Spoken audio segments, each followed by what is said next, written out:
Here we go. So last video was the season 8 off season. Some big changes. I hinted there was a big trade. So there was a three-way trade going on where Mike Fine, our starting quarterback last season, has been traded to the Hawks for their first-round pick, who we used. And then we traded our first-round pick to the Hogs for Nate Porter, which allowed the Hogs to select Botonio and Hung at quarterback and receiver. So here we go. We're going to start looking at our team first. And first of all, we're going to start with the starting running back, Angel Aikens. He is a veteran running back we've seen, and I was going to do this last season after we acquired him. But after one season, I believe he ran for over 1,000 yards. He had a great season. The problem is his speed's going to start coming down quickly. Due to him being an older, aging running back, he should be hitting his prime, but he has had a lot of knee injuries in the past. So he will be trying to gain some more power in his game, but he's still elusive. No matter how fast he is, fast or slow, he still will break ankles all the time. And like I said, we have a new quarterback in Nate Porter. He was a Heisman-winning quarterback. He was coming out of the same draft as David Electric Johnson here, and we're looking at Nate Porter right now. He was coming out of the same draft. Him and Electric Johnson were going back and forth, winning Heisman after Heisman after Heisman, back and forth for the last couple years. But the thing is, Electric Johnson was more of a runner and Nate Porter was more of a passer. But as you come into the league, it looks like Nate Porter's, he didn't have a great season, and there's rumors that he has really bad durability issues. But right now, this might be the best quarterback Montana Young has ever used on his team. Will this new quarterback bring this team more success? Only time will tell. And now we're looking at Mauricio Shepard at wide receiver. He's starting still, and he's amazing. He's getting better every season. He has not been this good since his rookie year. Shepard led the league in receptions, and I think was in at least the top 5 for receiving yards. He is a beast, and he always gets open. He's utterly insane at the receiver's position, and we're going to keep looking at this team with now the second wide receiver, Davon Welker. He's been here for years. He's been 10 years pro with the Dragons, I believe, and he is good as well. The only issue is, yes, he's 6'6". He can body DBs all day, every day. The problem is his hands. But he doesn't have the athletic ability that we saw with the Wolves with Michael Ingram. At least he can burn people deep. Davon Welker cannot. Now, his route running is good, but he's going to drop a lot of passes, which really hurts this team. We saw with Mike Fine last year. Just couldn't get with Welker. And then we also look at our last year. We got this man in the first round in our star-studded like 5 or 6 pick draft with Brian Hunt. He is an amazing wide receiver. He makes contested catches, and he's showing amazing route running, which he never showed in college. So hopefully he can become a star on this team. And then we go with a new player from the Discord. He was a undrafted free agent, Billy Williams. He can do everything. He can play receiver. He could even try to at quarterback. He could play linebacker, DB. He's a special teams threat. He can tackle, hits hard to tackle, but again, he doesn't have anything special about him. He's a slower, small receiver. This man came to me and asked if it'd be okay for him to have a player even after the draft, and I said, of course. Billy Williams, number 23, is an amazing receiver in the slot. He's going to be our 4th receiver. It's going to be very interesting. And now we look at tackle, Andy Williamson.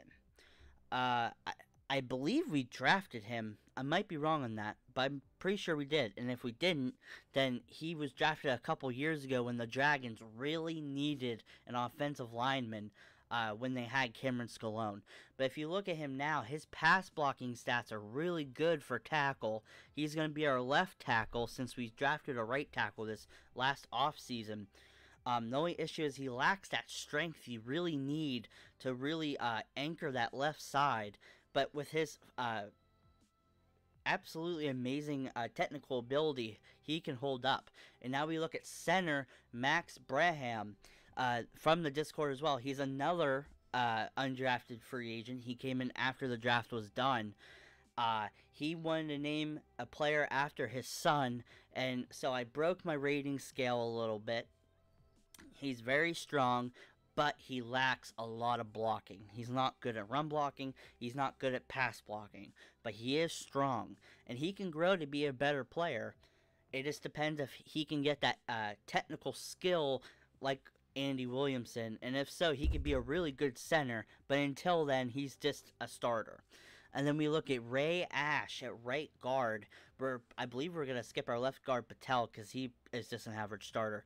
Ray Ash is the years pro says it's only 3, but it's way more than that. He was a 5-year vet in the first season, and we're going into season 9.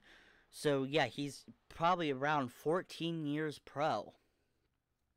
He is an amazing guard. He came to us as a gold, and I believe he still is, but he's going to fall to silver and then bronze, and probably stay bronze for the rest of his career for as long as he plays. He doesn't have a long time left to play, though, but he is an anchor on that right side. No matter how old he is, he's got to have that leadership for that offensive line that they need. And now our rookie, John Wright, he is decently strong and really good at run blocking. So Angel Aikens and Brandon Cusco at backup running back, 2 aging veterans, gonna have this good O-line that they did not have last year. Last year, that's one of the biggest issues. Fine got sacked a lot. He was not mobile, but now we have Nate Porter, who is mobile, who can throw in the run, who, yeah, he's not the fastest quarterback in the world, but he's very interesting. And now we're looking at the defense, and this defense is where this team shines. Montana Young always builds amazing defenses, even if it hurts the team in the end. He likes to have a good offense, but defense is his true talent. With Sidney Foster, he drafted in the draft last year. He's already becoming one of the best DBs in the league. Now, if a receiver does get a step on him, he is not able to catch up. He is a little bit slower. And also, too, he's good at pressing a receiver, but if a receiver even gets past his press or beats him, like a gold receiver, someone who's an all-star receiver, then Sidney Foster has a harder time. But if you back him up, if you play zone, if you play man, he's going to try to cover the best receiver every time, and he's going to destroy the second receiver every time. He's a true talent out there. And then the 20-year pro, Corey Hicks, showed up last season, made some amazing plays, and this year he's trying to go out and do more. I believe we upgraded him to a copper player, but because of his age, he's not fast. He's not super agile, super athletic, but he does bring leadership to this defense, which is needed. And also we have Zeke Freeman, the 4-year pro. He's one of the best free safeties, but we might lose him this coming off season. And then Carlos Guzman, he is a generic strong safety here. He plays better than his ratings. He can tackle, he can hit. He's not very fast, but he has good playing speed. The problem is with Carlos Guzman is the fact that he is older, and he doesn't have much longer left in this league, especially at the high level he's playing at. Will it continue? We will not know. We now look at outside linebacker with one of my favorite players on the defense, Nick McCarthy. He's a strong safety, linebacker, almost CB, D-end hybrid. He can cover, he can hit, he can tackle. He is absurd. He has nice bend around the line. He can do just about everything. The problem is he's either really quiet or he makes every play possible. And he's very inconsistent game to game. Now we look at Brian Hammett, who was drafted a long time ago, and he's playing at a ridiculous level as well. At middle linebacker here, he's been here for a long time. And then another big veteran player we have is Galen Farmer. He can play a little zone. He can pick a ball off here and there. But his pass rush is where he lives. He loves pass rushing. He used to be a defensive end who used to drop back into coverage back in the day, and now he's a linebacker for this team. He's a veteran source for this linebacking core. And now we're looking at Brandon Dorsey. He was also drafted last year. He is absurd. He's the best defensive end in the league currently. He can just do about everything. And then our new free agent pickup, Donnell Childress. We have the two best defensive ends in the league on one side of the ball. We have two gold amazing defensive ends, but the problem is Donnell Childress is older. He's not going to stay a gold for long, but he's going to solidify that the edge rush on defense. Now Richie Anders comes in. He's been here for years. Years ago, he was a defensive end, and the Dragons moved him to defensive tackle due to their needs. I believe they traded for him a long time ago, and he is absurd. Now, he is older, but he is still quick. He can still beat up the middle, and he takes up double teams a lot for the next coming player, and the last player we're going to show on this team, which is Brock Majors. He is coming out of nowhere. He's been on practice squads and he's been, even though it says he's a 2-year pro, he really has been on the Dragons for a long time. But Montana Young brings out these amazing, amazing players. And welcome to season 9 of the season. We're gonna look at each game by game. Now, it's gonna not show you like the 2 times we face our division players or division teams, but first we're gonna face the Gladiators. You have a 3 offense and a 2 defense. They're falling down though. They don't have ranks just yet, but this team is near the bottom of the league, even though it says 10. You have Frederick Hatchett taking over for their star player on offense, one of the best guards in the league. They have Eric McMahon, who is in the prime of his career, gold wide receiver, very talented.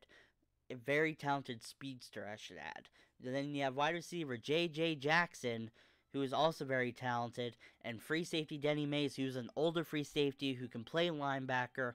Their pros are receiving core, and their con is horrible run defense. They run the gun offense with a 4-3 cover 2 defense. Next game, we face the Warthogs. Their pro is our future star quarterback in Shelby Woodley Jr. from the Discord. He has a big chance here to try to do something this year. And then their con is their lack of explosive plays. They just aren't that explosive. Jordan James, their running back, has to get going. Now, another part of this is Brock Crane is getting older, star D-tackle from Wolves formerly. He's been on the Warthogs for a while. But another big star is Blake Brooking, an amazing zone coverage linebacker. They run the ace and the 4-3 cover 2, and their ratings are 3 and 3, offense and defense respectively. And next, we look at the Pittsburgh Metal. They have one of the best teams in the league with quarterback, future Hall of Famer Bryce O'Connell, gold free safety John Bowman, future Hall of Famer, strong safety, now outside linebacker, Emmanuel Tanner, and possible future Hall of Famer, running back / middle linebacker, Ty Banks. They have a 4 offense and a 4 defense. They run a single back 3 wide receiver and the Tampa 2 defense. Their pro is their strong defense, and their weak in the trenches is their con. They have no linemen on both sides. Their defensive line's okay, but their offensive line is horrible. And next is the Flight. They have Merrill Mary nearing the end of his high potential career coming out here. But they also have quarterback Cameron Scalone, the Dragons' former star quarterback, and outside linebacker Tiny Smith, who is rising the last few years. And here soon he might be one of the best linebackers in the league.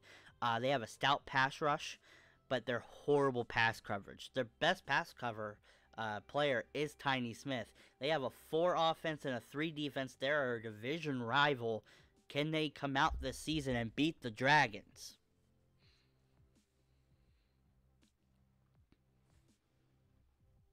Now for a team who is one of the few teams that started this trend of building defenses first and fighting offensive threats in the offseason. They have the revenge to play. Their pros are their amazing defense, and they have another one, the best quarterback in the league. We never see that happen. Their con is their lack of receiving threats. The only receiving threat they have is tight end Ronaldo O'Shea, former tight end of the Dragons. They have Clay Gerwin at CB and Hank Franco at strong safety, not even to mention Jacob Thomas at CB2. They have a 4 offense and a 4 defense. They run the power run and I believe a 3-4 zone blitz. They are insane to play. That's going to be a hard game. And now for our new division rival, the Hogs, who have Richard Hung, their rookie quarterback who has high potential. They have strong safety Lyle Hayward nearing the end of his high potential years. Middle linebacker J.C. Jacob, who is coming out as one of the best linebackers in the league. And wide receiver Bryson Botono from the Discord as well. Their pros are their up-and-coming defense, and their cons are their little special talent. They need to grow. They have, like I said, a 2 offense and a 2 defense. They really need something to go here for them to start growing this Hogs team that was good just a few years ago. Next, the Giants, another great team from years ago that had Al Frills and a whole bunch of amazing talent who have fallen off. They have Audric Normandy, one of the best left tackles, Stephon Carnitas, who can get open pretty well, undrafted free agent Adrian Jackson, who was not drafted because of off-the-field issues, now starting for them, and wide receiver Casey Griffin, who's an amazing route runner and a future star in this league. They have big play opportunities. They can bomb it deep if they want to. Their con is their inconsistency. They have a 3 offense and a 2 defense. Can the Giants finally get something going? I do not know. And here we are with the Sailors. We have to almost play this team every year. Again, their pros are their coaching. They have one of the best coaching staffs in the league. But their con is their lack of stars. They really need something to go here. Due to everything going on with their best players like Sanford Robinson, Jess Strain, Butterfield, they're all getting older. They're not going to be at their prime for much longer. I would say this is probably their last year. If Jonathan O'Connell, their quarterback, can at least push them a little more, they can get somewhere, but I highly doubt they will. They have a 3 offense and a 3 defense, but they're always tough to play, just like this next team, the Guardians. And they have Joseph Jacquez, one of the best running backs in the league. He almost leads the league in rushing yards every year. Thompson Terry, one of the best middle linebackers. Quarterback Ryan Humes, former Gladiators Hall of Famer, coming to the Guardians here, nearing the end of his prime, and Christopher Snell at strong safety. Their pro is their balanced team construction, and because they have a 4 offense and a 4 defense, they have a solid defense, but it's kind of overrated, which is their con. But their offense is on fire as of late. I'm really excited to play this team. But the Dragons will have a struggle with them, most likely, due to their running game. Now, the Chicago football team has finally found a name, and it's the Tigers. They have Electric Johnson at quarterback, who's a star quarterback. He outplayed everyone's expectations last year. They have Arthur Mansfield still starting on defense. Logan Overstreet, who is older but is growing quickly, and Davon Kenny, who is still a great receiver even at his age. They have a big play offense, but a great but aging defense. They only have a few more years with an okay defense. They have a 3 offense and a 3 defense. Can the Tigers actually do something this year with that amazing quarterback? We will not know. But next is a very special team with a very special player in the Blackbirds. The Blackbirds have a big play defense, and their con is their running game. But I will say their running game is better now, especially with quarterback. The franchise, Chris Young, is starting for them. He came over in free agency. They have the best defense in the league with a 5 defense, and they've come up from a 3 offense to a 3 offense. Or, sorry, a 4 offense. I can't even count. I'm so excited. This team is going to be utterly awful to play. But they're going to give me a good challenge and give the Dragons a good challenge. Due to some of these teams just not being great, this team's defense and offense is going to be stacked. Next is the Walleyes, who are kind of falling down a little bit. They have a 4 offense and a 3 defense. Their pro is their young offense, and their con is their pass defense. Their best player is Perry Polak at wide receiver, followed by Terrence Thomas and Wilburn Sosa. Abe April is starting to age at that strong safety position, and don't even mention Terrence Thomas's arm is still as good as ever. He can bomb it deep to Perry Polak, and Perry Polak can get open real easily, and Sosa is amazing over the middle. Can this team actually capitalize on this young talent, or do they need a couple more years to age a little bit? And then finally, the last game of the season, I believe, is the former team of Montana Young, the Sacramento Wolves. They have Don Kirk, strong safety, Marion Ray, middle linebacker, Denny Parr, and they have quarterback McCarthy as well. But their offense is coming down to a 3 offense, and their defense is coming down to a 4 defense. This team is failing. Even though they won the championship last year, they got rid of a lot of their star players, like Rashad Gevin. Their pro is their offensive and defensive playmaking still, and still a big problem with this team is their lack of consistency. They didn't really show it last year, but this coming year, it might be a hard year for the Wolves due to them losing a lot of talent. And that will be the end of the video. I want to stress to you that thank you for all the support and all the love. Season 9 will be the hardest season to edit due to all the stuff I'm adding to every game. But thank you guys for watching my highlight videos that I've been putting out on my days I usually don't put out. I thought that it'd be nice to just put that out even though they're in every video I make. It's just nice to try to grow the channel that way.